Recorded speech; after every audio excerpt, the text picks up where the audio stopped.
Kendim küçük esnafım. Ya bunlardan şikayetçiyiz biz abi gerçekten. Yani insanlar hep her zaman zulümü hak ediyor mu, hak ettiriyorlar mı? Bunu biz zaten çözemedik.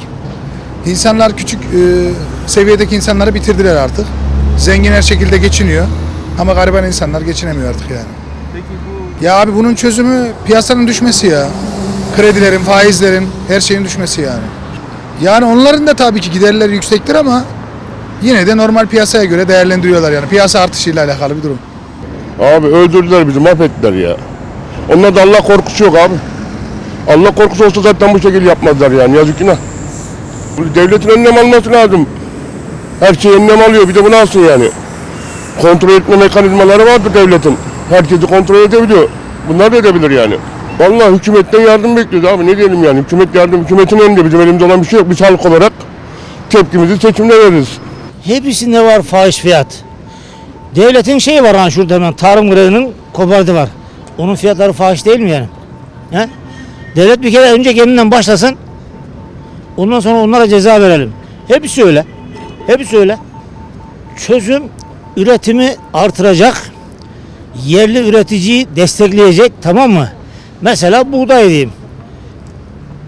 Türk çiftçisinin buğdaysını alıyor 3'e, dışarıdan getiriyor 5'e. Yani ben rakam net olarak söylemiyorum ama böyle değil mi? Yani dışarıya inin yavruna vereceği parayı burada kendi çiftçine versen de adam fazla üretse olmaz mı? Ha, vatandaş diyor süt ineklerini kesime göndeririz diyor. 1 litre süt olmuş 30 lira kardeşim. Doğru mu? Tereyağı olmuş 2 lira. Yani ne diyorsun sen bana, ne yapalım, nasıl çözüm nerede? Çözüm burada. Vallahi bunu zamanında düşüneceklerdi bunlara fırsat verirken. Bunları çoğalttılar, fırsat verdiler. Şimdi baş edemiyorlar. Hep böyle oluyor zaten. Önce fırsat veriyorlar, zenginleştiriyorlar. Yani mahkumlar, başka bir şansı yok. Vatandaş da nerede ucuzsa oraya gidiyor yani. Devlet olarak, hani hükümet değil, devlet olarak şey yapacaklar. Yani bu marketlere, inat marketleri açılacak. Biraz vatandaş ucuza bir şeyler alsın. İnan yani 100 lira, 200 lira bozuk para oldu yani. 3 harfliler. Yani vatandaş da şaşırdı yani. Nerede ucuzsa oraya gidiyor yani. Yani devlet bilmiyorum yani zam vermiş, şey vermiş, hiçbir şey değişmiyor. Hiçbir şey değişmiyor. Verdiğini alıyor. Kaşıkla veriyor, kepçeyle alıyor efendim. Kolay gelsin. Vallahi bilmiyorum ki hangi markete girsek çeşit değişik fiyatlar. Biri birini tutmuyor. Biz de arıyoruz hangisi ucuzsa oradan alıyoruz işte. Öyle yavrum ya. Peki teyze, bu zincir marketlerin fahiş fiyatları ile ilgili soruyorum. Ben onları anlamam. Fiyatlar ne durumda piyasada? Ben anlamam ki. Abi vallahi piyasa çok kötü.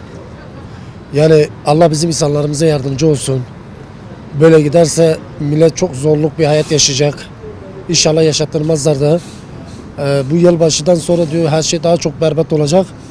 Bizim tek istediğimiz, tek yapabileceğimiz, söyleyeceğimiz bu Cumhurbaşkanımız Tayyip Erdoğan'a sadece bu kıta üzeri artık fiyatları düşürsünler. Artık buna bir engel olsunlar. Çünkü durumu çok kötü olan insanlar vardı. Bu insanlar nasıl geçim yapacak? Ne yiyecekler?